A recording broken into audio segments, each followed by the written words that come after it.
13 horas en punto. Bienvenidas, bienvenidos a la revisión de noticias en 24 tarde. Estaba mirando la temperatura, ¿vale? Solo 7,7 grados. Ha estado una jornada helada, de baja temperatura, aunque la mínima no fue tan baja, no, pero ha sido parejita. Oye, qué semana de frío, qué invierno hemos tenido. Vamos a revisar las noticias, por supuesto. Comencemos por las noticias policiales. Andrés, ¿te parece? Venía saliendo desde su escuela de baile y le robaron su automóvil. Una conductora fue abordada por 3 delincuentes que la amenazaron con armas de fuego y se llevaron su vehículo. De esta y otras informaciones policiales conectamos con Sofía Carrizo. Sofía, muy buenas tardes.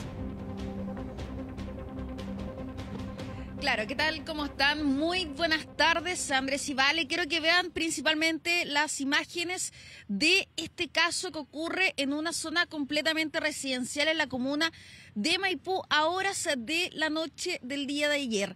Esto es a eso de las 21:30 horas, cuando la mujer que usted está viendo en las imágenes iba saliendo de una clase de baile que queda justamente a la esquina donde tenía estacionado este automóvil. Ella se regresa a su auto, abre la puerta trasera y es ahí cuando aparece de la nada este vehículo de color plomo donde descienden 3 sujetos aparentemente armados, la intimidan con armas y la hacen bajar. Incluso la imagen es bastante fuerte, es muy violenta la manera que actúan estas personas para quitarle el auto a esta mujer. Un hecho que generó bastante impacto, ¿no?, en la misma comunidad. Incluso tuvimos la oportunidad de hablar fuera de cámara con las personas del mismo club de baile. Ellos decían que esta chica es joven, 23 años, vive ahí en la comuna de Maipú, estaba bastante afectada y no es menor, ¿no?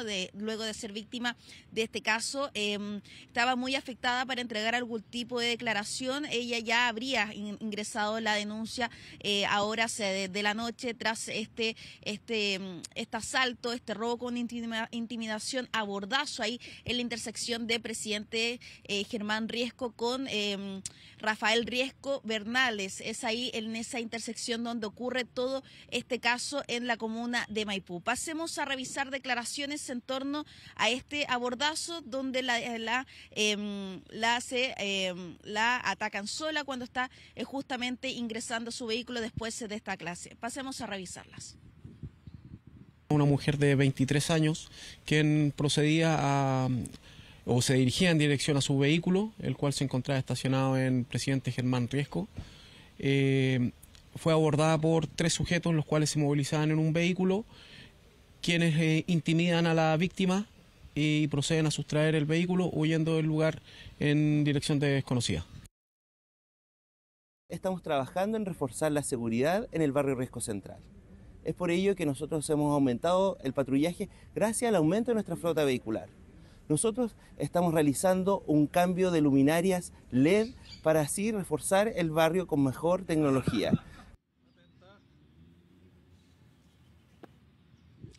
Claro, bueno, esas son las medidas que dice el municipio que han tomado en torno a este sector. Y quiero destacar que nosotros estuvimos más temprano en esa villa Volcán Antuco, una zona muy residencial, muy tranquila.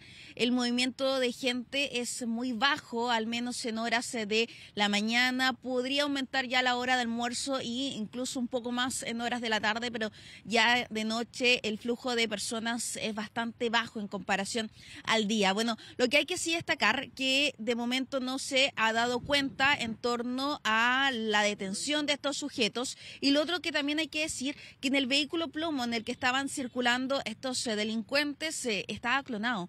Eso es algo que hay que destacar debido a que hay antecedentes en torno a que el vehículo andaba con una placa patente completamente distinta a lo original. Pero hablamos con vecinos, si bien muchos no escucharon el caso de por sí. Esto, recordemos, fue a eso de las 21:30 minutos, horas de la noche. La mayoría está acostado. Ese sector de la comuna de Maipú. Es una zona residencial, es tranquila, y las cámaras que usted está viendo en las imágenes, que probablemente todo este suceso se esté repitiendo y se ve a alta calidad, es debido a que los mismos vecinos instalaron estas cámaras para también tener mayor vigilancia y poder coordinarse en caso de que ocurra un hecho de estas características, y en caso eventualmente de que pase se pueda tener un registro para sumarla a alguna investigación correspondiente. También tenemos declaraciones de vecinos que obviamente agradecemos que hayan hablado con nosotros. Pasemos a escucharlas.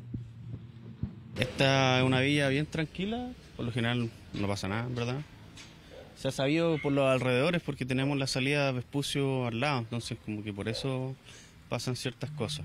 44 años viviendo aquí y no se veía lo que se ve ahora. Hace rato que están pasando cosas así como portonazos, los robos de los autos. Es la razón por la que nosotros tenemos los portones cerrados todo el día. Era una vida tranquila, efectivamente, hasta hace 2-3 años atrás. De ahí para adelante estamos viviendo en carne propia la realidad país.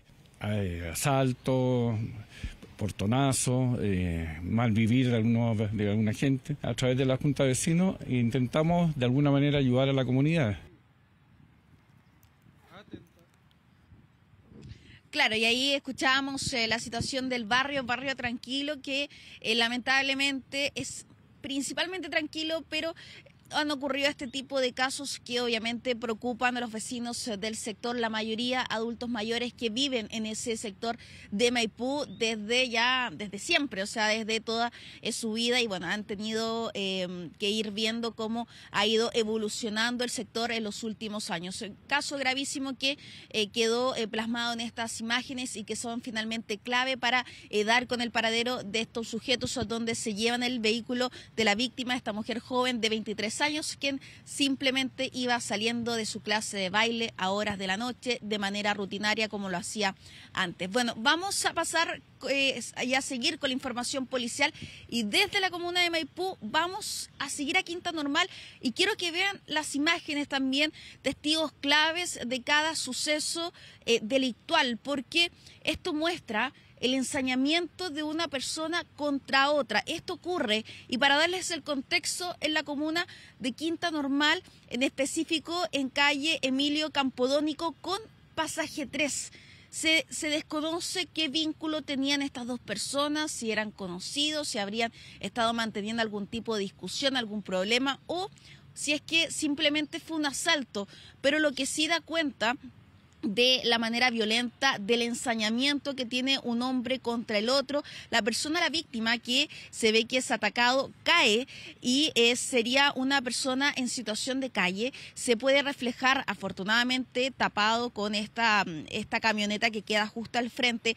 Lo apuñala en reiteradas ocasiones, generándole heridas considerables a la altura del tórax y también del cuello. Heridas que fueron gravísimas, donde la otra persona arranca y ahí queda. Se da aviso por parte de vecinos en torno a esta situación, incluso aparecen ahí unas personas a mirar, pero no tendría nada que ver con este caso en particular. Se hace el llamado al SAMU, intenta salvarle la vida, lo derivan al Hospital Félix Bulnes, sin embargo, producto de estas mismas lesiones, fallece en el lugar, en este recinto asistencial. También tenemos declaraciones en torno a lo de Quinta Normal. Pasemos a revisarlas. Podemos corroborar que se trataría de una persona de sexo masculino de alrededor de 35 a 40 años de edad. La víctima iba caminando, aparentemente discutiendo con un segundo sujeto, y este le propina lesiones cortantes a nivel torácico. Se logra apreciar una interacción entre la víctima y un imputado que finalmente lo termina acuchillando. De hecho, la víctima fallece por una herida cortopunzante en el tórax. Y tenemos que determinar efectivamente las circunstancias en que eso ocurrió. Claro, es importante saber qué fue lo que pasó, qué fue lo que ocurrió con este caso donde finalmente muere esta persona en situación de calle, atacada, no sabemos el por qué, por una eventual disputa, riña, problema que quizás haya tenido con la otra persona, o más bien pudo haber sido algún tipo de asalto, querer quitarle quizás las pertenencias que tenía en ese momento. Pero bueno, un grave hecho que ocurre en plena vía pública a eso de las 23 horas, 10:30 de la noche, en ese sector de la comuna de Quinta Normal, y donde ya se instruyó por parte del Ministerio Público al Laboratorio de Criminalística de la Policía de Investigaciones y también a la Brigada de Homicidios, donde además de revisar esta cámara de seguridad, que es crucial, también ir recopilando el testimonio de testigos, si hay algún tipo de evidencia que haya quedado en la vía pública que va a ser determinante para dar con el autor de este ataque. Vamos a despedir este enlace, Andrés y Vale, con lo que les comentábamos al principio, con lo que pasó en Maipú, de un cobarde abordazo en contra de esta mujer joven, 23 años, cuando iba saliendo de su club de baile. Lo estamos viendo en las imágenes. Cámaras que captaron todo este hecho de principio a fin, ahí en la intersección de Presidente Germán Riesco con Rafael Riesco Bernales, en un lugar residencial, lo hemos recalcado, zona que han vivido personas desde un principio, un barrio tradicional ahí en esa comuna de Maipú, justamente donde se ensañan también de una manera muy violenta en contra de esta mujer que venía sola, estaba guardando sus pertenencias en la parte trasera del automóvil, y es ahí cuando es abordada. Desconocemos si es que la estaban esperando, si es que se dieron cuenta con ella en la pasada, si es que andaban buscando alguna víctima con estas mismas características. Bueno, es un hecho que se tiene que dilucidar por parte de la policía. Ya hay una investigación en curso, ya hay una denuncia presentada por esta mujer, quien estaba bastante afectada y no es menor, fue víctima de este caso, de este hecho, quedó completamente vulnerada y finalmente estos sujetos se llevaron su automóvil. Y también lo importante es destacar que este vehículo plomo, el que está viendo en las imágenes, es justamente un auto clonado, así que vamos a quedar atentos en lo que ocurre en la comuna de Maipú. Sí, Sofía Carrizo, preocupa por supuesto estos robos de automóviles, obviamente, en un sector que se calificaba como tranquilo, pero lo que hemos visto, Andrés, es que no hay sector que finalmente esté tan libre de este tipo de hechos. Muchas gracias por toda la información. Ya vamos con la información política, ¿vale? Estamos a 100 días de las elecciones, más o menos, y todavía no sabemos si vamos a votar en 1 o 2 días, no sabemos si el voto, claro, es obligatorio, pero si no hay multa, deja de ser obligatorio. Entonces el Congreso hoy día, en el Congreso el gobierno presentó o anunció que va a presentar un veto al proyecto de elección en 2 días para reponer, por ejemplo, la multa a quienes no voten. Ha sido un debate que se ha entrampado. Se supone que debió ser expedito ya en enero. El Servicio Electoral había pedido que esto fueran 2 días por la dimensión de las elecciones. Vamos con Giselle Vergara, que nos cuenta más. Giselle, buenas tardes. Sí. ¿Cómo están? Buenas tardes. Y contra todo pronóstico, porque a esta hora ayer, se suponía que el proyecto se iba a despachar del Senado y que hoy día se iba a revisar en la Cámara de Diputados y que podría haberse despachado eventualmente esta ley de elecciones en 2 días, cosa que no pasó. El Senado revisó el informe de la comisión mixta que estaba mandatada a las comisiones mixtas para poder resolver las diferencias entre ambas cámaras en torno a este proyecto. Recordemos que la semana anterior habíamos estado conversando del proyecto de elecciones en 2 días y decíamos, claro, elecciones en 2 días, voto obligatorio pero sin multa, porque así salió de la Cámara de Diputados este proyecto. También tenían que resolverse temas que tienen que ver con cuánto va a ser el valor finalmente del reembolso del voto. Había una baja en un 50% aproximadamente en el reembolso del valor del voto, que también debía revisar la comisión mixta, y lo que tiene que ver también con las propagandas en redes sociales y también en medios regionales. Es una situación que tenía mandatada la comisión durante la jornada de la mañana ayer y que se revisó en el Senado, que se rechazó y que nos decía ayer a últimas horas de la tarde el ministro Elizalde, el gobierno va a buscar la fórmula.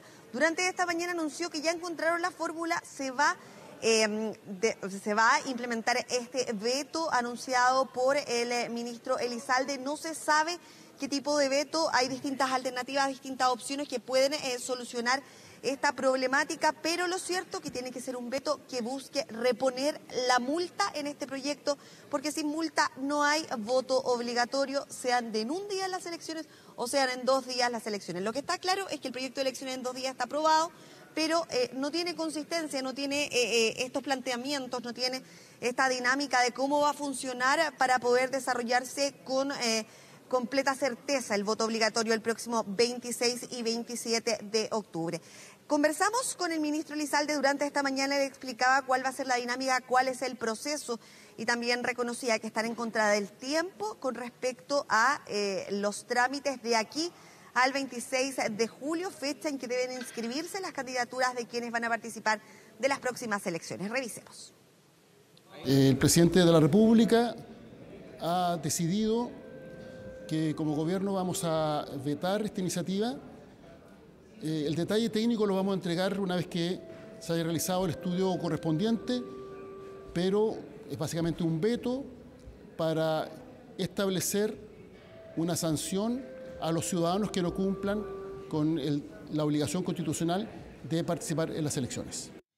Giselle, a ver, intentemos explicarle a quienes están en su casa, quienes nos ven, explicar un poco la dinámica acá legislativa para que la gente entienda qué significa un veto, una atribución presidencial. En este proyecto de ley que ha sido de verdad una reforma constitucional, que ha sido, o sea, empezó y ha ido mutando a cualquier cosa. En el fondo, al día de hoy no vamos a votar en 2 días, con la cantidad de votos y la cantidad de gente que va a votar, puede ser complicado esa jornada del 27 de octubre. Y también, ¿qué vale un voto obligatorio si no hay multa? Entonces, en el fondo, hay discusiones bien de fondo.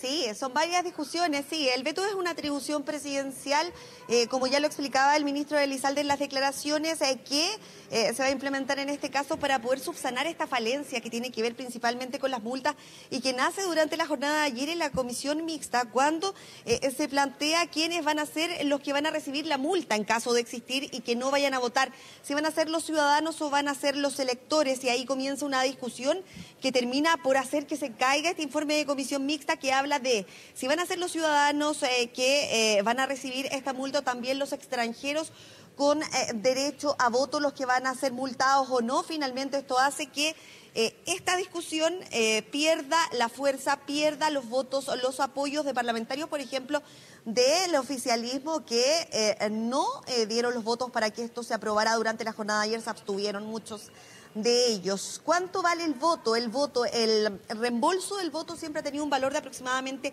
1.500 pesos por voto. Lo que se buscaba en este proceso de elecciones es que esto se rebaje a 975 pesos, que es algo que también debía ratificarse a través del informe de la comisión mixta y que también se cae al ser rechazado durante la jornada de ayer en el Senado. Y las multas que se buscaban reponer, porque recordemos que de la Cámara de Diputados esto sale sin multa, o sea, no íbamos a votar y no tienes multa en una elección obligatoria, pero acá se trata de reponer entre 0,5 y 2 UTM, que finalmente tampoco se logra durante la jornada de ayer en el Congreso Nacional. Entonces, claro, ¿qué es lo que va a pasar?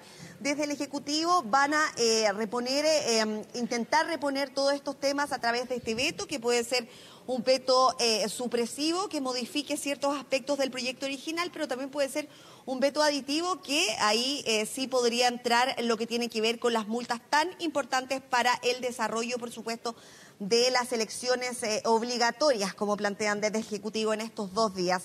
A propósito del voto de extranjeros y también de reponer o no las multas, diversas reacciones desde el Congreso Nacional durante esta mañana. Revisemos.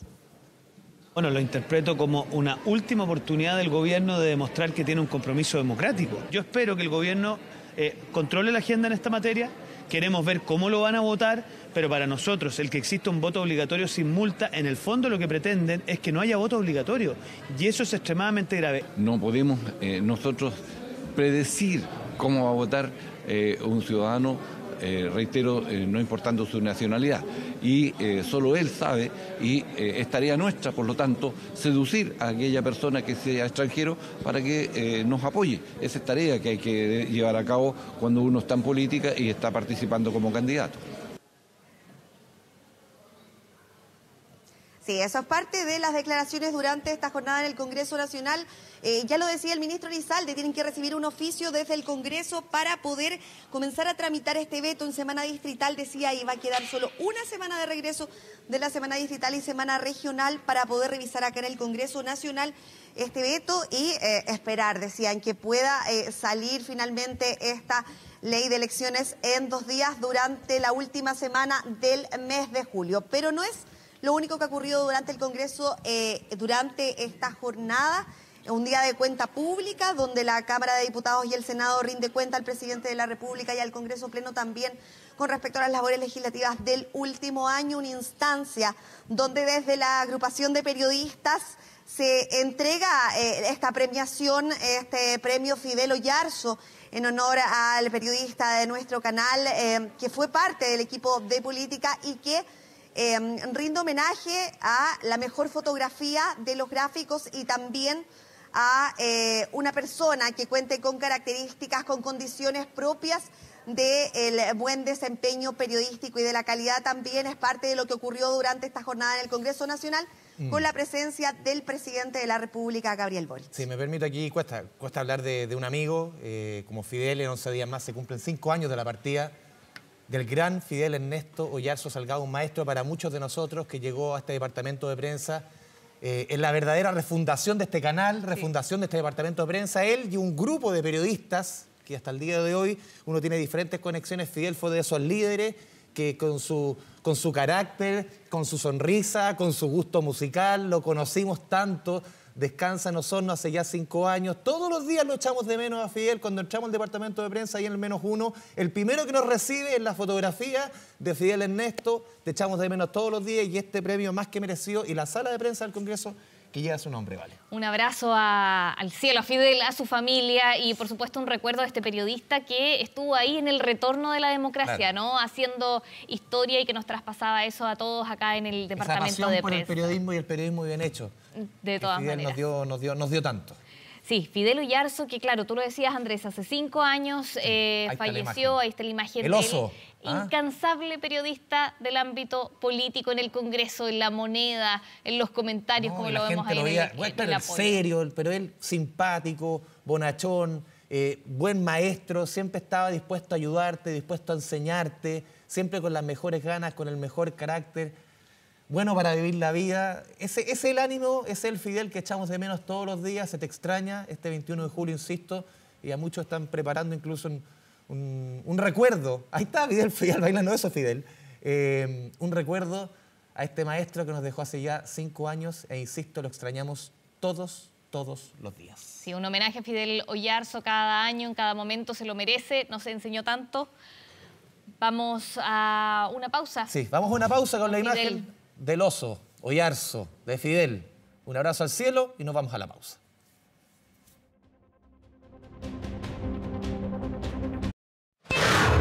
Ahora. Bien, nos trasladamos hasta la comuna de La Florida, donde se llevó a cabo un procedimiento por aviso de un aparente artefacto explosivo. Sí, vamos al sector suroriente de la capital. Pamela Araya está en el lugar. Pame, conectamos contigo. Hola, muy buenas tardes. Sí, fueron momentos de bastante preocupación lo que vivieron los trabajadores y algunos pacientes del hospital de La Florida, porque pasado el mediodía se dio la alerta. En el baño había un bolso sospechoso. De inmediato esto fue avisado al personal de seguridad de este recinto hospitalario, que se comunicaron inmediatamente también con Carabineros. Así fue como llegaron funcionarios policiales también del GOPE de Carabineros, acordonaron todo el lugar, también evacuaron a las personas del primer piso. Estamos hablando de la urgencia y al costado de la urgencia para hacer todos los análisis necesarios. Así fue como después de varios minutos entonces el GOPE pudo descartar la presencia de un artefacto explosivo. Se trataba de una maleta que estaba en el baño, una maleta vacía en el sector de imagenología del hospital. Fue necesario evacuar y por supuesto que esto, yo les decía, generó preocupación, incertidumbre, porque además se daba horas después de lo ocurrido en el Centro de Justicia, por supuesto con este también falso aviso de bomba. Se demoraron, por supuesto, los protocolos son bastante exigentes, por eso las personas tenían que salir del hospital, al menos desde el primer piso del hospital, que fue el área despejada, pero después, antes de la 1 de la tarde aproximadamente, ya comenzaron a retornar a sus rutinas. Se descartó de parte del GOPE entonces que se haya tratado de un artefacto explosivo. Era una maleta vacía. De todas maneras se van a revisar las cámaras de seguridad para saber por qué estaba este bolso vacío al interior de uno de los baños del área de imagenología. Así que eso, por supuesto, va a tener que ser investigado a propósito de todo lo que generó en el funcionamiento del hospital, el principal centro hospitalario de la comuna de La Florida. Sí, Pamela, una situación que por supuesto nos alerta por lo que comentabas tú, que en la mañana hubo otro aviso en el Centro de Justicia, entonces ya son 2 avisos, uno en el Hospital de la Florida, ahora hace instantes, y más temprano en el Centro de Justicia. Nos quedamos atentos a si surgen novedades de estos avisos que finalmente alteran el funcionamiento de estos lugares tan importantes. Ya, seguimos con otros temas, 13 horas con 30 minutos. Nadie pudo evadir la fiscalización al transporte público que dio lugar esta mañana en la comuna de Ñuñoa. ¿A qué sanciones nos arriesgamos si no pagamos el pasaje? Le vamos a preguntar esto a Joaquín San Martín. Joaquín, buenas tardes. Vale, Andrés, ¿qué tal? ¿Cómo están? Buenas tardes. Es parte también de las fiscalizaciones que se enmarcan en la campaña VIP a VIP juntos, construimos un mejor servicio, el cual busca justamente evitar el alto número de evasión y también llamar a las personas a conocer a qué se arriesgan, por ejemplo, si ustedes no pagan el pasaje del sistema red. Por ejemplo, durante esta mañana se entregaron cifras en el caso de la evasión, la cual ha tenido una disminución significativa, pero aún así sigue siendo bastante alta. Pasamos del 45% al 39% en el caso de la evasión. Es por eso que se han realizado cerca de 135.000 controles durante todo este año, en el cual están los fiscalizadores, que ustedes muy bien lo conocen, de chaqueta amarilla, acompañados de carabineros a lo largo de toda la región metropolitana. De estas fiscalizaciones, 15.000 personas ya han sido citadas. ¿Por qué? Porque no pagan su pasaje en el sistema red. Y llama la atención un dato particular: 2.500 personas que han sido sorprendidas usando de forma maliciosa la tarjeta nacional estudiantil. Se arriesgan todas estas personas, a diferentes multas. Y lo recalcaba la autoridad, en el caso de la tarjeta nacional estudiantil, esta es un servicio exclusivo de los estudiantes e intransferible. Nosotros durante esta mañana participamos de un operativo que se realizó en Irarrázaval, en la comuna de Ñuñoa. Bastantes personas que fueron sorprendidas sin pagar su pasaje. Y claro, los justificativos son por montón. Se me olvidó pagarlo, no andaba con la tarjeta, y claro, son justificativos que día a día reciben personal de fiscalización. Y nosotros conversamos con los usuarios. ¿Qué nos decían? Es muy frecuente ver gente que no paga su pasaje. De repente nosotros nos topamos con un caballero, incluso nos decía, de 10 personas que entran y suben a un bus, solamente una paga en algunos sectores de la región metropolitana. Nosotros conversamos con ellos, escuchamos parte de esas declaraciones. Es que eso es lo que da rabia, porque yo siempre pago, siempre, y veo que de repente pago yo y pasan como 10 más que no han pagado en el eje Santa Rosa. Yo les digo que ahí va la micro con 100 personas y hay una sola que pagó. Yo no soy mucho de andar en micro, pero sí he visto gente que, por ejemplo, se salta para pagar la VIP en realidad. Por ejemplo, en Los Ángeles todos pagan su pasaje, entonces a mí me llama mucho la atención que aquí la gente se salte pagar el pasaje, la verdad. Bien, porque nadie paga. Te lo he visto mucho, que nadie paga el pasaje. Paga uno, suben 10.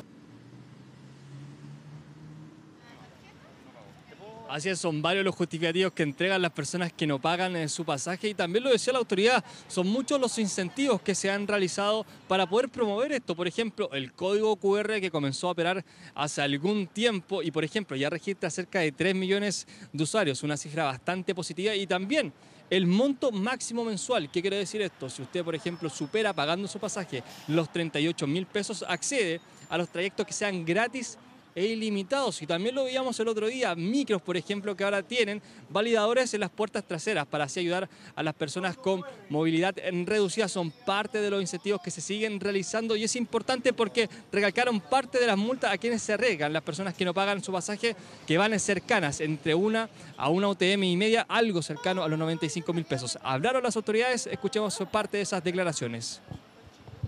Son 135.000 controles que llevamos a esta fecha del mes de julio. Es una tarea que se ha incrementado en las últimas semanas, en el último mes en particular. De esos 135.000 controles, 15.000 pasajeros han sido citados a juzgados de policía local de diferentes comunas de la región metropolitana. Lo que busca en esta fase es informar a las personas las consecuencias directas e inmediatas de no pagar su pasaje. ¿Cuáles son esas consecuencias? En primer lugar, evidentemente, una multa que va asociado además a, si esta conducta persiste, a ir a un registro de pasajeros infractores que da lugar a que esas personas, que hoy día ya son más de 20.000, no puedan acceder a obtener la licencia de conducir, el permiso de circulación o también la devolución de impuestos. Juaco, recordemos que, yo recuerdo, los últimos números de evasión hablaba de sobre el 40%. O sea, aquí claramente hay comunas, incluso habían sectores donde prácticamente nadie pagaba. ¿Cuán importante también es otro anuncio que se hizo hace algunos días en este mismo camino de poner validadores en la parte de atrás de los buses? Que es bien importante, por lo menos para incentivar. Eso no quiere decir que toda la gente vaya a pagar, pero incentivar a que estos números mejoren. Así es, lo veíamos algunas semanas, estos validadores que se van a colocar en la parte trasera de las micros, que en este caso buscan ayudar a las personas de movilidad reducida. Y nos decían en aquella oportunidad, son servicios que van a operar, por ejemplo, a las afueras de consultorios, de recintos hospitalarios también. Son esos servicios que se concentran, pero tú lo decías muy bien, son muchos los incentivos. Por ejemplo, el pago con código QR, que está operando hace algún tiempo. 38.000 pesos incluso al mes, y ahí tú no pagas más, y que pasas de ese tope. Es lo que ha explicado una y otra vez el ministro de Transporte. Con el código QR tú pagas hasta un tope de 38 lucas al mes, y si llega a ese monto, de ahí es gratis, por lo menos en ese mes. Así es parte de ese incentivo que las personas puedan optar a esto. Y por ejemplo, uno realiza un diferente recorrido por la región metropolitana, la gran cantidad de lugares donde uno puede cargar la VIP. Ahora, por ejemplo, uno la puede cargar fácilmente por el teléfono. Entonces son parte de los diferentes incentivos, y por eso la autoridad recalcaba 300.000 controles que se esperan realizar durante este año para seguir bajando esta cifra de evasión. Es un 39%, bajamos de un 45 a un 39, pero aún así sigue siendo bastante alta, cerca podríamos decir, más de un tercio de personas que no paga su pasaje en el transporte público. Entonces van a seguir estas fiscalizaciones a lo largo de todo Santiago. Hoy lo veíamos en la comuna de Ñuñoa y nos decían las personas, se ha visto bastante aumento de estas fiscalizaciones en diversos puntos. Sí, Joaquín, lo importante para todos, ¿no?, es que las fiscalizaciones funcionen, pero que también todos tomemos conciencia, claro, que es importante pagar el pasaje, claro, o sea, más allá de que haya una fiscalización, que paguemos. Y por eso es importante la medida que recordaba Andrés respecto a estos validadores en la parte de atrás de las micros, porque responde a que la gente puede pagar sin que estén encima, ¿no?, que cualquiera de nosotros puede pagar sin que nos estén mirando, así que ahí es importante. Y lo que destacabas tú, hay más puntos de validación, se puede cargar a través de transferencia electrónica, o sea, el sistema se trata de hacer más amigable para los usuarios, ¿no? El sistema es amigable con los usuarios, y es por eso también que ha aumentado el número de usuarios en el caso del código QR. Cerca de 3 millones, 1 millón de transacciones que se realizan todos los meses con este servicio de QR, y uno lo ve, va andando por el metro, por la micro, y muchas personas que ocupan este servicio de código QR, que facilita mucho más también el pagar este pasaje. Dime, Andrés. No sé si le preguntaba a la autoridad, si hay una suerte de perfil de quien no paga, si es gente más joven, de edad adulta, incluso uno podría pensar adultos mayores, más mujeres, más hombres. Me imagino, claro, está claro, por ejemplo, en qué lugares es donde se va de más. Pero ¿hay algún, entre comillas, uno diría, un perfil del evasor? No es tan claro. No es tan claro y es difícil establecerlo. ¿Por qué? Porque, por ejemplo, hoy durante la fiscalización nosotros vimos a estudiantes que no pagaron su pasaje, a personas, adultos mayores, también personas de 30, 40 años. No hay un perfil, pero sí, por ejemplo, los usuarios nos decían, y algo que también han dicho las autoridades, hay sectores, por ejemplo, donde se nota mucho más la cantidad de infracción. Por ejemplo, los mismos usuarios nos decían a nosotros que en el sector, por ejemplo, de Santa Rosa es muy frecuente ver personas que no pagan su pasaje, a diferencia, nos decían, por ejemplo, de Alameda, también de Providencia, donde se ve que mucha gente paga su pasaje. Por eso que no se ha establecido todavía un sector. Y también, por ejemplo, nos decía la autoridad, son estos sectores que también donde no pagan el pasaje, donde también se han establecido diferentes, se han instalado diferentes tótems, también lugares donde uno pueda cargar su tarjeta VIP, y claro, son parte de los incentivos que nosotros estamos también recalcándole a las personas para que pueda conocer y también recordarles 300.000 controles que se van a hacer durante este año, van a aumentar, vamos en la mitad del año, llevan 135.000 y ahora se espera seguir trabajando exponencialmente en diferentes lugares para poder así incentivar este pago. Dime, Andrés. Sí. Me interesa esto de conocer también un poco quién es el que evade y entender, no sé si tú estuviste presente en alguna de las fiscalizaciones y qué es lo que decía la gente, cuál era su excusa. Claro, uno dice, no sé qué excusa se puede dar para no pagar, pero ¿qué responde la gente cuando se le fiscaliza? ¿Se le sorprende sin pagar? ¿Y qué es lo que responden? Nosotros le preguntamos a las personas, incluso también le preguntamos al director de fiscalizaciones, Óscar Carrasco, cuáles son los justificativos que dan las personas. Él nos dice que algo bastante subjetivo, de repente depende cada lugar, pero por ejemplo, se me olvidó la VIP, se me olvidó pagar, entré por atrás, son varios los justificativos y por ejemplo hoy día muchas personas que se notaba que habían ingresado por ejemplo por la puerta trasera, a algunos de ellos se les pedía incluso el carnet de identidad, no portaban el carnet de identidad y claro, se arriesgan rápidamente a una citación y también a una multa que, ojo, es importante recordar, alcanza hasta los 95.000 pesos. En el caso de que esto sea reiterativo, usted ingresa al registro de personas que no pagan el pasaje y se arriesgan, por ejemplo, a no sacar su licencia de conducir, al permiso de circulación, incluso que le puedan retener impuestos. También pasa con las personas, por ejemplo, que sean sorprendidas con la tarjeta nacional estudiantil usándola de forma indebida. En ese caso, multas que llegan incluso hasta las 3 UTM. Es por eso que es importante recordar a las personas, invitarlas a pagar su pasaje y también recordarles a lo que se arriesgan en el caso de no pagarlos. Y hacían un cálculo bastante simple.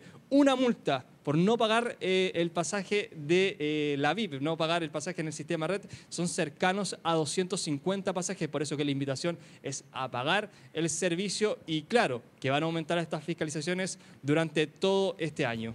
Sí, a estar alertas entonces, Joaquín, hay fiscalización, hay que pagar el pasaje, no por la fiscalización, ¿no? Pero también una advertencia a los que quizás no pagan porque las multas son importantes, hasta 35.000 pesos como tú nos señalabas. No, y el castigo al final, si no pagas la multa, no sacar el carnet, la devolución de impuestos, ahí se va ensanchando el castigo. Así Puro problema. Sí, mejor pagar. Ya, Joaco, muchas gracias. Gracias, Joaco.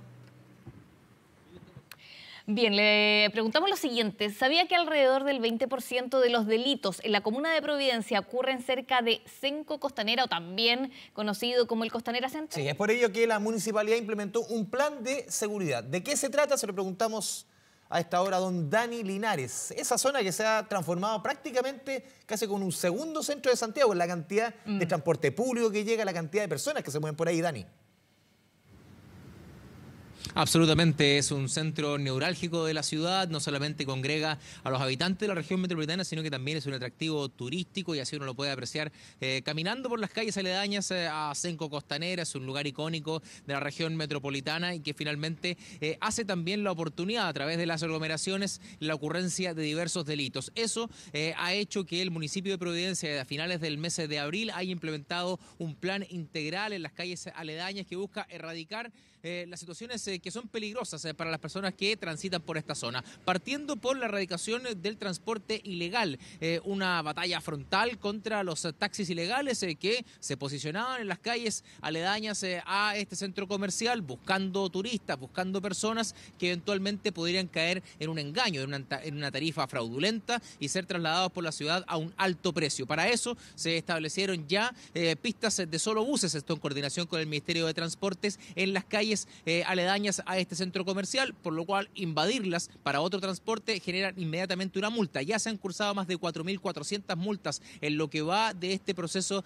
de fiscalización. Junto con ello, la presencia y copamiento tanto de carabineros como personal municipal ha hecho que el comercio ambulante u otras situaciones de peligro hayan migrado de esta zona, reduciendo los delitos en un 20% y que la gran mayoría de ellos ocurren acá. El más reiterativo, el de hurto. Y es por eso que conversamos con algunas personas sobre sus sensaciones respecto a esta fiscalización, cuáles han sido los resultados, cómo han percibido quizás hoy unas veredas que se ven un poco más despejadas, pero para algunos dicen que esto debiese ser mucho más permanente, mucho más específico para poder evitar derechamente lo que ocurre en las zonas aledañas a este punto que es turístico e importante desde el punto de vista comercial de nuestra ciudad. Que fiscalizan, pero eso no significa nada. La gente que vive en la calle, ponte tú, los que están dando vueltas, todo el tema, ¿qué hacen con ellos? Nada. Mas para mí todo tranquilo, llegué na noche de ontem tranquilo. Por la seguridad aquí en el barrio, el Costanera. Perfecto. ¿Sí? Estación Central, horrible. Ahí el testimonio de turistas brasileños, ¿no? Que por esta fecha están bastante presentes en nuestra ciudad de Santiago y que dan cuenta también de los resultados de este plan, que no solamente tiene relación con las calles más próximas al centro comercial, sino que también otros puntos de la comuna de Providencia, con el fin de replicar quizás la buena experiencia que se ha logrado en este punto en otras zonas, no solamente también en esta comuna, sino que también exportar este tipo de protocolos a las comunas aledañas o bien otras. Desciende del municipio, estar disponibles a entregar la información, lo aprendido con este operativo para otras comunas y así finalmente ejemplificar y poder presentar tareas en conjunto que permitan abordar la situación de la delincuencia en nuestro país. Vamos a revisar declaraciones de las autoridades con el balance ya de este operativo, ya luego de varios meses de su ejecución. Iniciamos una labor de copamiento acá y eso ha significado básicamente que los comerciantes ilegales han desaparecido de esta zona al menos.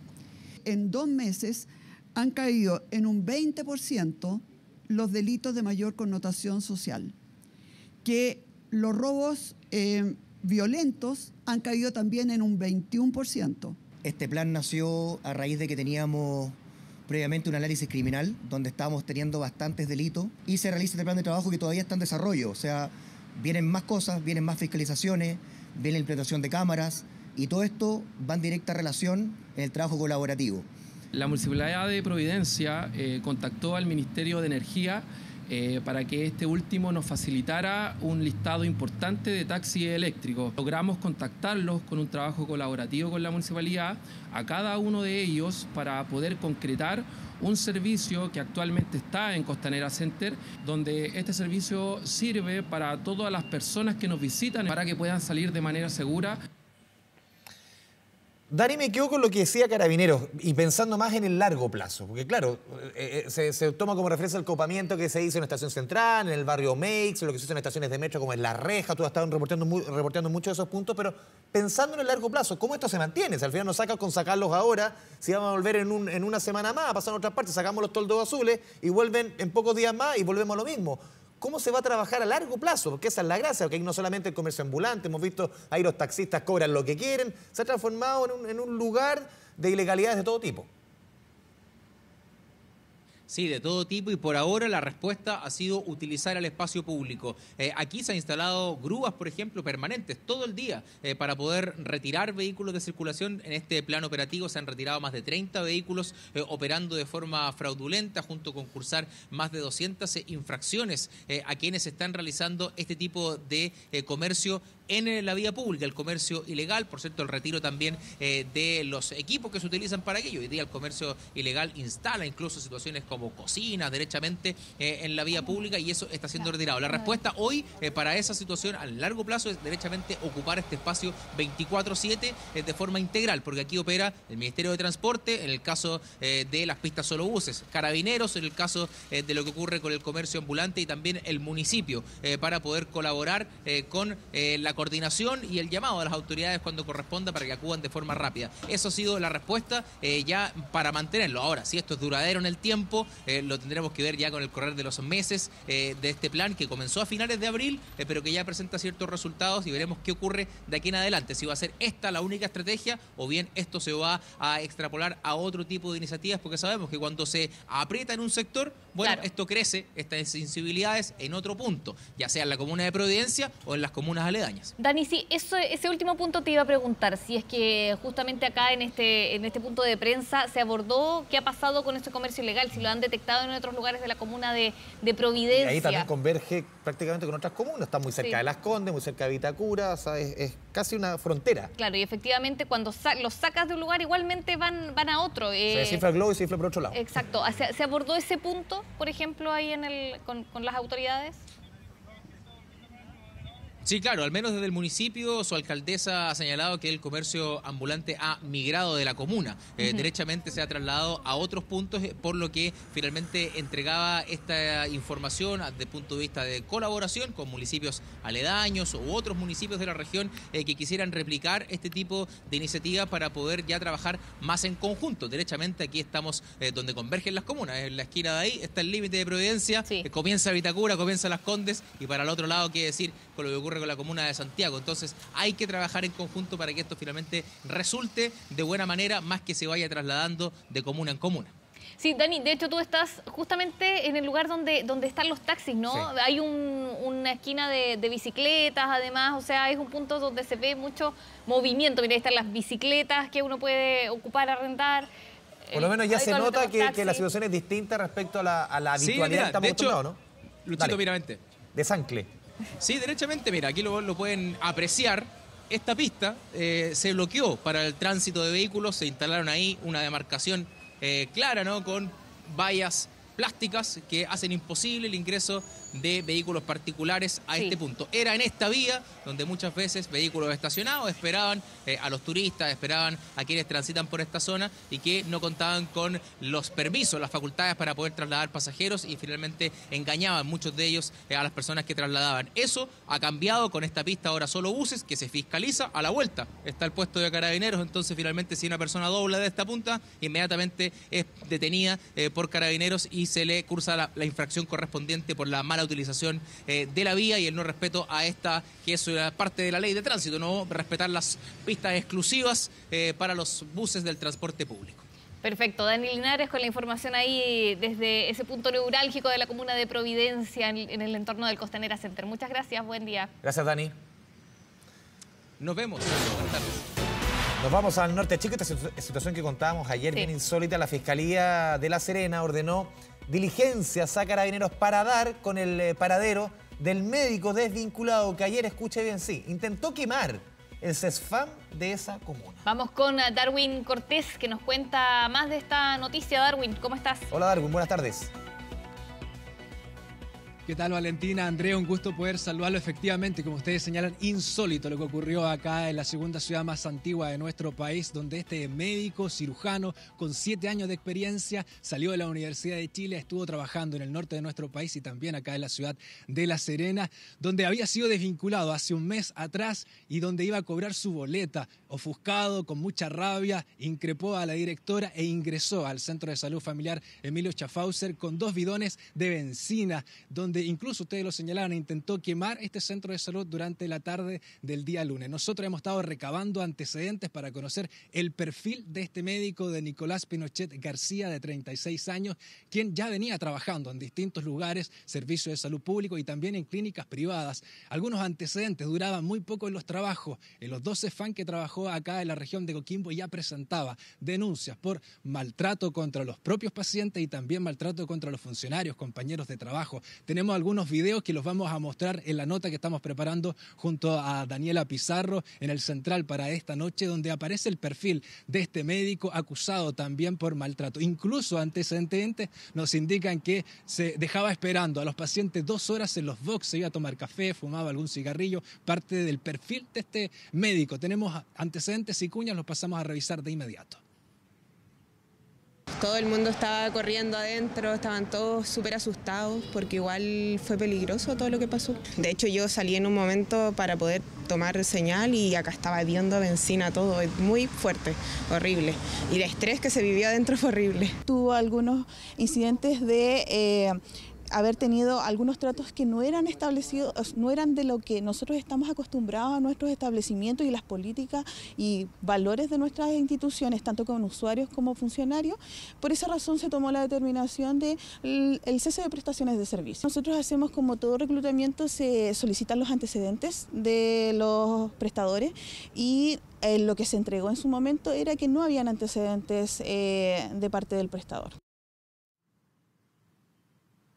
Comienzan evidentemente los cuestionamientos también a la contratación de este médico, de Nicolás Pinochet Abarca, quien nosotros fuimos durante esta mañana hasta su domicilio. Se negó su presencia en 2 oportunidades. La denuncia fue presentada a Carabineros y también durante esta mañana la Corporación Gabriel González Videla y el Departamento de Salud presentaron la querella en contra de este doctor. Escuchemos parte de las declaraciones de la Fiscalía con respecto a este insólito caso. Se instruyó recabar cámaras de seguridad del CESFAM afectado, la ubicación y toma de declaración de los denunciantes y testigos presenciales de los hechos, así como también la identificación de los partícipes y personas que pudieran estar vinculadas a la comisión del delito, además de otras diligencias más técnicas como fotografías y planos del sitio del suceso.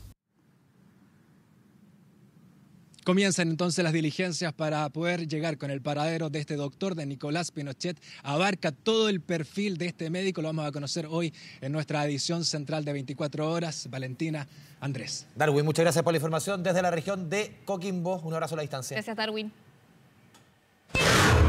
Ahora.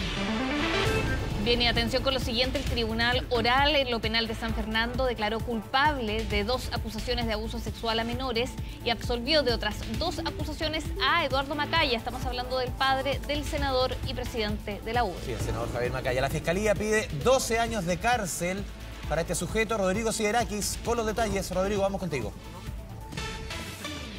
¿Qué tal? ¿Cómo están? Así es, un veredicto condenatorio que fue dado a conocer hace muy pocos minutos, digo, por el Tribunal Oral en lo Penal de San Fernando. Esta es una investigación que se lleva a cabo hace aproximadamente un año, donde se habían presentado acusaciones contra Eduardo Macaya Centili, de 71 años, que es el padre del presidente de la UDI, Javier Macaya. Finalmente, en este veredicto condenatorio, se ha condenado por 2 hechos de abuso sexual impropio en contra de 2 menores de 14 años y además fue absuelto de otros 2 hechos similares. En este momento se está desarrollando, continúa la audiencia de este veredicto condenatorio, fundamentalmente porque se están dando a conocer todos los detalles y además se estima que la Fiscalía podría pedir la prisión preventiva hasta antes de que se entregue la sentencia, que va a ser aproximadamente en 2 semanas más. Es una situación que está en desarrollo en este momento.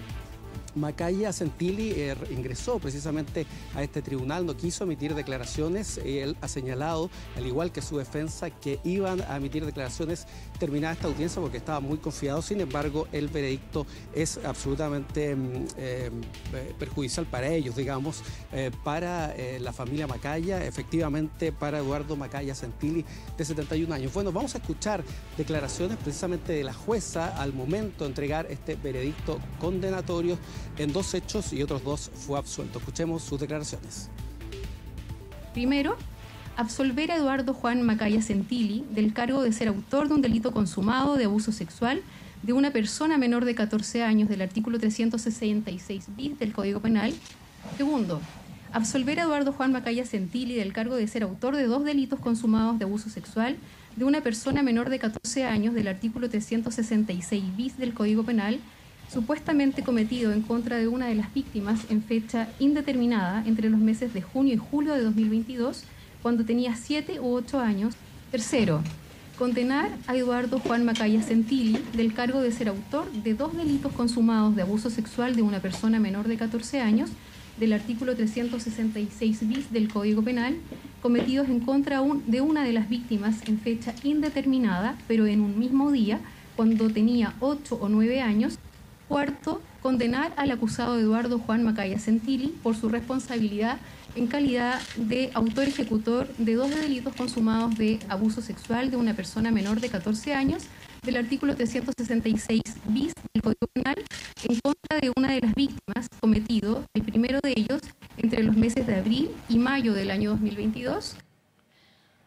Rodrigo, recordemos que acá en este caso el año pasado, cuando se formalizó a Eduardo Macaya, se lo deja en prisión preventiva, pero luego se paga una fianza de 150 millones para que cumpliera arresto domiciliario. Y esto genera una serie de críticas, sí. Incluso en el Parlamento, Rodrigo, y aquí te dejo la palabra, se presentó un proyecto denominado Ley Macaya para evitar que acusados por delitos sexuales contra menores obtengan la libertad. Rodrigo. Claro, el término técnico es una caución de 150 millones de pesos. Recordemos que el Tribunal de Garantía le negó la posibilidad de salir en libertad en varias oportunidades. Sí. Posteriormente recurrieron a la Corte de Apelaciones de Rancagua y la Corte de Apelaciones le brindó este beneficio de caución de 150 millones. Por eso el señor Macaya llegó caminando a este tribunal y no estaba en prisión preventiva. Bueno, ahora ese hecho generó mucha polémica, por cierto, pero ahora lo que se va a debatir, y según ha trascendido, porque la audiencia continúa, está en completa reserva, porque estamos hablando de menores de 14 años, por lo tanto no hay acceso a la prensa. Lo que se va a debatir es que probablemente el Ministerio Público pida la prisión preventiva, porque si no es así, Eduardo Macaya podría ir a su casa en este instante y podría volver al veredicto. Entonces la Fiscalía lo que busca es que, como está condenado, de alguna manera cumpla la prisión preventiva efectiva hasta que se entregue finalmente la sentencia, que va a ser el 17 o 19 del mes de julio. Eso está por confirmarse en los próximos minutos. Sí, bueno, el tema de cuando se conoce la sentencia, esto es que es culpable, la sentencia pide 12 años, el la Fiscalía. Rodrigo, un último punto, claro, aquí estaba leyendo varios informes respecto, incluso la defensa podría pedir que se realice nuevamente el juicio, pero ahí hay un tema de revictimización, aquí esto no es un juicio de llegar y hacer, y rehacer. Mira, lo que pasa, Andrés, que hay un tema que es súper relevante, porque aquí había una duda. Este es un fallo unánime de este tribunal. Claro. ¿Y eso por qué es importante? Que no era unánime, porque en el juicio oral son 3. Exactamente. Lo que pasa es que en este juicio oral eran 3 jueces, una jueza se enfermó y quedaban 2 jueces. Y por lo tanto, si estos 2 jueces, para decirlo en términos simples, no se ponían de acuerdo, lo más probable es que este juicio se podría haber anulado, digamos, se tendría que haber hecho otro con 3 jueces, porque una de las juezas se enfermó en el momento que se estaba realizando este juicio. Sin embargo, existió un acuerdo entre ambos jueces por unanimidad y se llega a este veredicto condenatorio que les estamos contando. En algunos minutos más vamos a tener las declaraciones de la Fiscalía, por cierto, y de la defensa, y saber en definitiva qué va a determinar el tribunal, si lo va a dejar en prisión preventiva o van a esperar hasta la sentencia próxima. Rodrigo Siderakis, quedamos pendientes entonces de lo que pasa ahí en la región de O'Higgins, por supuesto, para que tú nos cuentes y actualices si se decide dejar en prisión preventiva, claro, que sería también ahí un hecho importante esperando la sentencia del 19 de julio. Muchas gracias. Gracias, Rodrigo. 2 de la tarde con 1 minuto, nos vamos a la pausa y al regreso toda la información del mundo ya está aquí en el estudio Andrea Aguilar.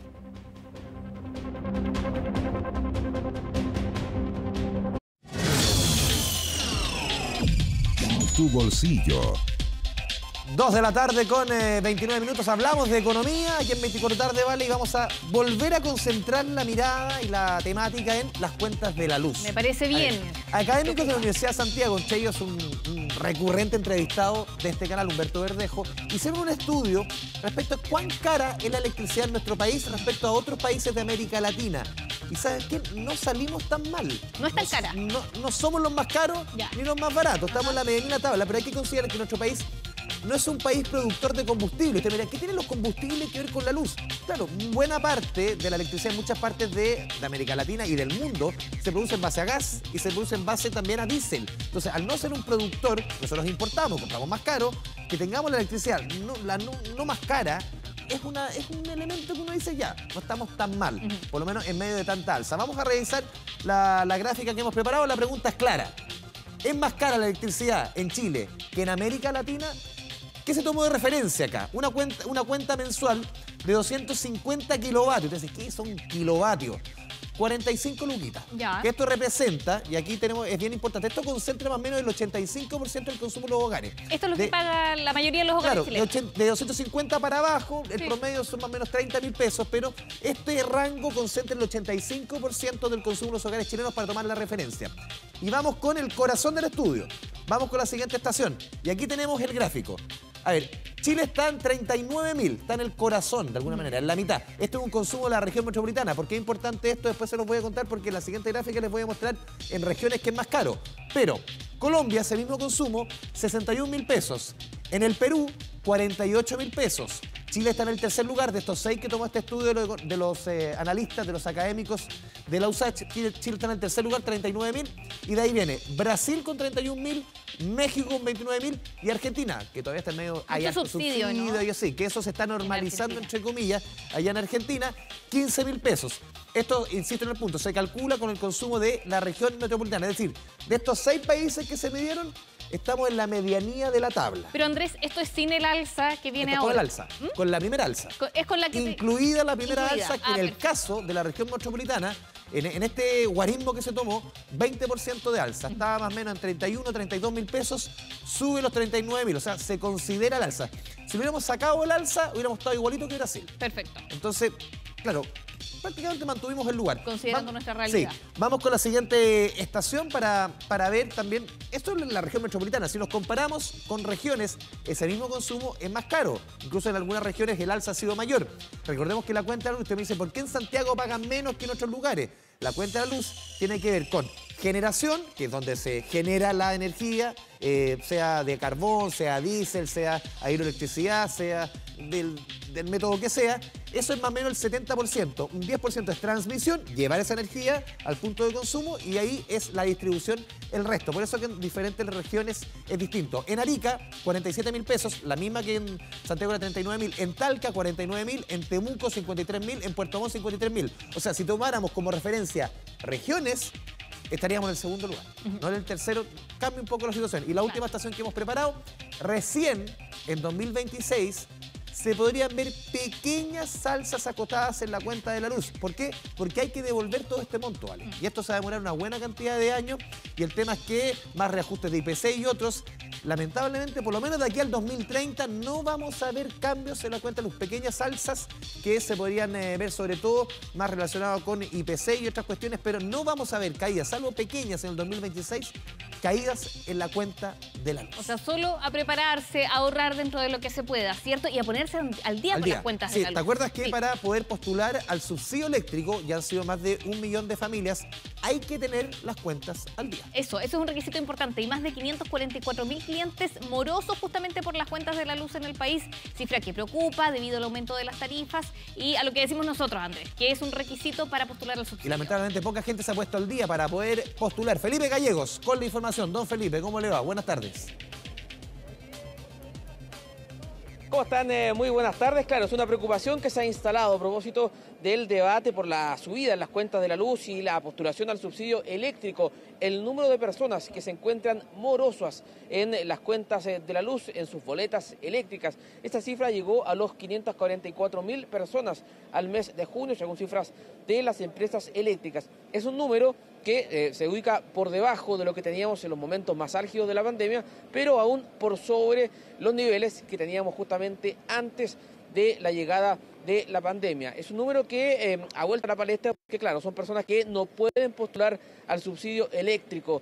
Aunque se encuentren dentro del 40% más vulnerable, no pueden postular porque, claro, la normativa prohíbe que personas que tengan deudas morosas puedan justamente acceder a los beneficios del Estado. ¿Quién es moroso en la cuenta de la luz? Toda persona que tenga una deuda que supere los 45 días, es decir, personas que por 45 días no paguen justamente su boleta tarifaria, su cuenta de la luz, hoy se encuentran dentro de este registro de morosos que, como yo les contaba, llega a 544.000 personas. Hemos estado conversando justamente con clientes de las cuentas de la luz, algunos que están justamente dentro de este registro. Pasemos a revisar esas declaraciones. Yo hace más de un año con un trámite haciendo contra Enel, porque me están cobrando un exceso que no corresponde, como una casa particular que me están cobrando cerca de 600.000 pesos. Tienen que acordarse que el año 2019 hubo el congelamiento de deuda y está todo con la sonrisa así, pero las deudas hay que pagarlas al final, o sea, no te podés negar a no pagar, es como básico. Y hay una noticia importante a propósito de la morosidad que nos daban cuenta desde el Ministerio de Energía. Las personas que estén morosas con su boleta eléctrica pueden postular al subsidio. Eso puede realizarse.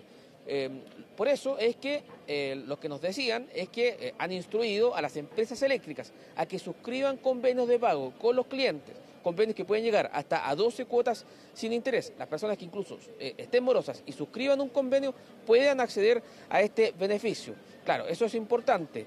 Alguien que tenga morosidad y no pague no puede recibir el beneficio, pero quien muestre esa disposición, que suscriba un convenio de pago, sí puede hacerlo. Eso nos lo explicaban justamente desde el Ministerio de Energía esta mañana. Hemos estado conversando también con algunos expertos, particularmente con Javier Piedrafiero, que forma parte también de esta mesa por la tarificación eléctrica. Pasemos a revisar sus declaraciones.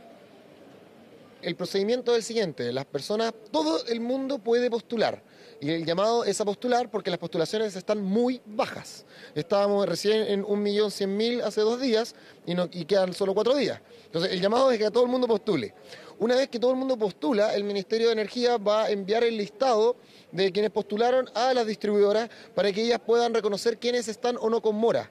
Entonces, en ese proceso, la gente va a poder repactar con las distribuidoras para poder renegociar su deuda, ¿cierto? Y establecer un plan de pago sin intereses y no quedar en estado de mora y de esa manera poder postular al subsidio. Y otro dato que nos recordaban desde el Ministerio de Energía, hasta esta mañana 1.250.000 personas han postulado para recibir el subsidio eléctrico. Esa postulación sigue abierta hasta este domingo, así que mucha atención. Las personas que quieran recibir una ayuda económica para poder pagar la cuenta de la luz aún pueden hacerlo en subsidioeléctrico.cl. Han postulado 1.250.000 personas, se van a entregar 1,5 millones de subsidios, así que mucha atención con aquello porque hasta este domingo aún se pueden realizar las postulaciones. Felipe Gallego, muchas gracias. Buenas tardes. Gracias, Felipe. Y hay momento de hacer un resumen de noticias aquí en 24 tarde. Una conductora fue víctima del robo de su vehículo en la comuna de Maipú. 3 delincuentes que se trasladaban en un auto clonado la abordaron mientras ella salía de un club de baile. La amenazaron con armas de fuego y huyeron en ambos vehículos. Los vecinos denuncian que es algo recurrente en el sector. 44 años viviendo aquí y no se veía lo que se ve ahora. Hace rato que están pasando cosas así como portonazos. Es la razón por la que nosotros tenemos los portones cerrados todo el día. La Municipalidad de Providencia implementó un plan de seguridad en el sector de Cenco Costanera, también conocido como Costanera Center. Así buscan aumentar la seguridad de la zona y tras 2 meses se han logrado reducir un 45% de los robos con fuerza. Entre las medidas adoptadas se retiraron los taxis que habitualmente están apostados en las afueras del mall. Se espera que el plan pueda ser replicado en otras zonas de la comuna. En 2 meses han caído en un 20% los delitos de mayor connotación social. Que los robos violentos han caído también en un 21%. Más de 135.000 controles ha realizado el Ministerio de Transporte ante el gran aumento de evasores en el sistema red. Fiscalizaciones que llegarán a más de 300.000 para este año en medio de una campaña para recordar las multas que pueden llegar hasta los 95.000 pesos para quienes no paguen su pasaje. Que da lugar a que esas personas que hoy día ya son más de 20.000 no puedan acceder a obtener la licencia de conducir, el permiso de circulación o también la devolución de impuestos. Y en información política, el gobierno anunció que presentará un veto al proyecto de ley de elecciones en 2 días. El objetivo es reponer la multa a quienes no acudan a las urnas. Esto luego de que el Senado dejara sin sanción el voto obligatorio. Es básicamente un veto para establecer una sanción a los ciudadanos que no cumplan con la obligación constitucional de participar en las elecciones. Con 59 minutos volvemos para despedirnos. Habíamos comenzado el informativo con 6 grados. ¿Cuánto tenemos ahora? 9 grados, con una máxima de 11. Día, coñete. ¿Iremos a llegar? No Siempre me lo pregunto. Ya, nos vamos nomás, porque si nos vamos a la pausa, ya volvemos de pausa. Nos vamos nosotros. Cerramos el boliche. Sí, puedes seguir con el IF o más noticias en Canal 24 Horas y 24horas.cl. Que le vaya bien. Chao, chao. Chao.